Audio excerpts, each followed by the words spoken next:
evening, ladies and gentlemen, and welcome to the City Sightseeing Tour of Belfast. The tour will last approximately 90 minutes. If you're visiting the Titanic experience, then this bus stops right outside the main building. All of our buses do, as it is the most popular venue in Belfast. However, should you wish to hop off at any of the other designated stops, all of which are listed on the tour map and mentioned as we approach them, on hearing your designated stop number mentioned, then simply ring the bell. The bells are located upstairs and downstairs for your convenience.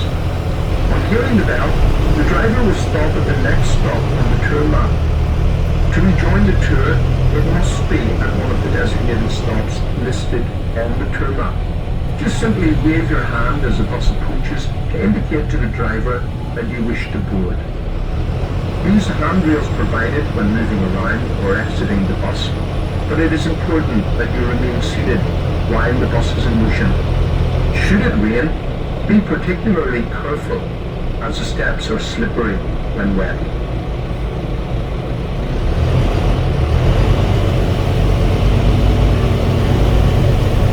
Straight ahead is Belfast's answer to the Leaning Tower of Pisa, the Albert Memorial Club. Designed in 1865 by W.J. Barr as a tribute to Prince Albert, the husband and consort of Queen Victoria. As a result of being built on wooden piles on marshy, reclaimed land around the River Farset, the clock tower leans 1 metre to the right and 1 metre backwards. It would have toppled over altogether, but for renovation work carried out in 2002 at a cost of £2 million.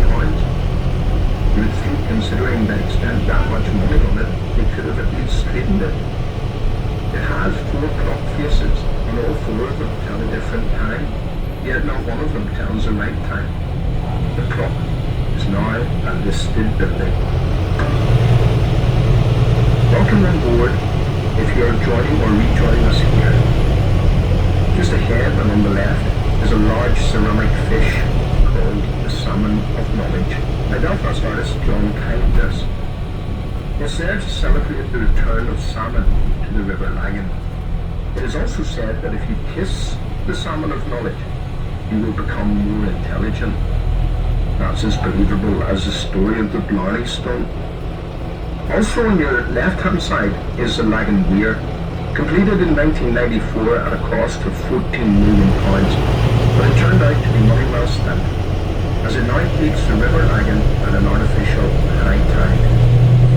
Because the river is now cleaner, salmon were able to be reintroduced to the river in 1994, after an absence of over 200 years, and have been returning to breed ever since.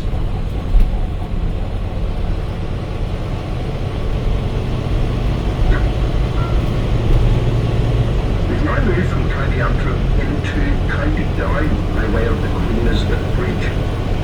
The Titanic boat tour operates from here, and your city sightseeing ticket can be upgraded to include the tour of the Titanic Quarter by boat.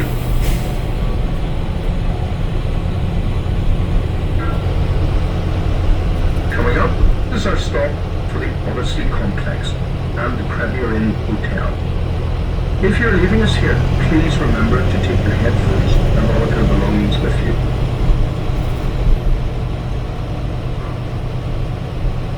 The famous musician Van Morrison was born at 125 Hindford Street here in Belfast.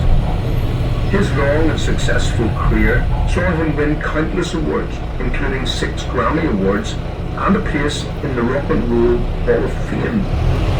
Starting off in the 1950s, he first came to attention through songs like Gloria and Brown Eyed Girl, and before the decade was out, the all-time classic album Astro Weeks was recorded in just 3 sessions.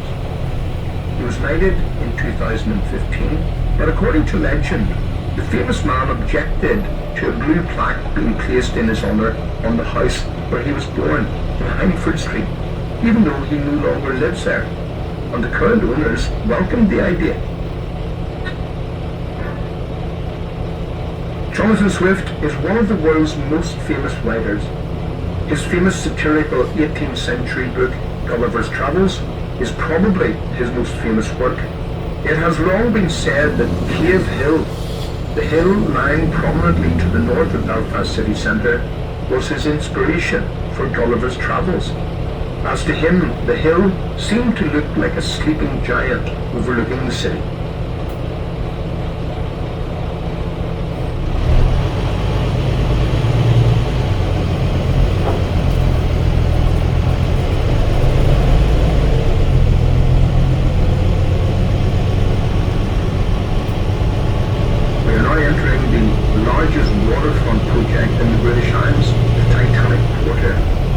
This area was previously known as Queen's Island and was the hub of the Belfast shipbuilding industry. It is now home to the Titanic experience. Ahead on the left is the SS Nomadic, the last of the White Star Line vessels in existence. The Nomadic was built as a tender for the Titanic. Now fully restored to its 1912 luxury, the Nomadic is open to the public. Coming into view is the incredible Titanic experience. The building that's bringing so many more people to Belfast than ever before. Built at a cost of £97 million, it's been worth every penny. It's not a museum, it's an experience, and one that most people won't soon forget. Welcome on board if you are joining or rejoining us here. The large red brick building on our left is the original offices of Harland & Wolff. Behind this building, Titanic and Olympic were built side by side. When launched, the Titanic was the largest ship in the world and the heaviest weight man had ever moved. But Olympic was by far the most successful of the 3 Olympic-class ocean liners launched. After 20 years' service, Olympic had attained the nickname Old Reliable. Look to the left to see where Titanic was launched on the 31st of May 1911. 100,000 people turned out to watch the event, but it was all over in just 62 seconds. In keeping with the White Star Line's traditional policy, the ship was not formally named or christened with champagne.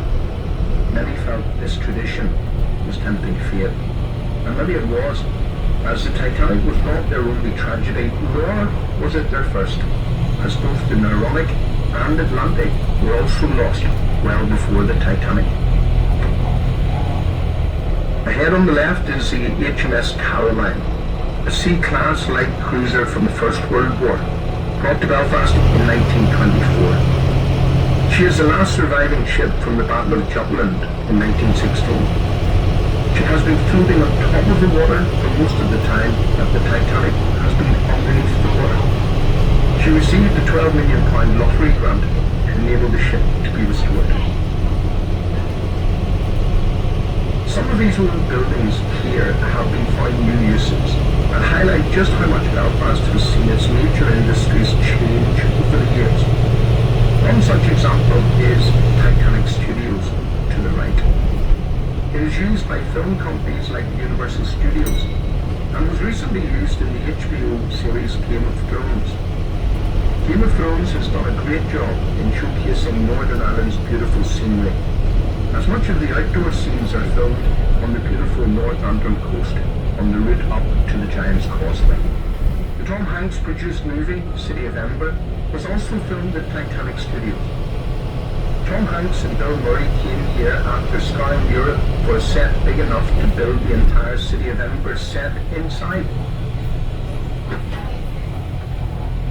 This is our stop for the Titanic experience, and by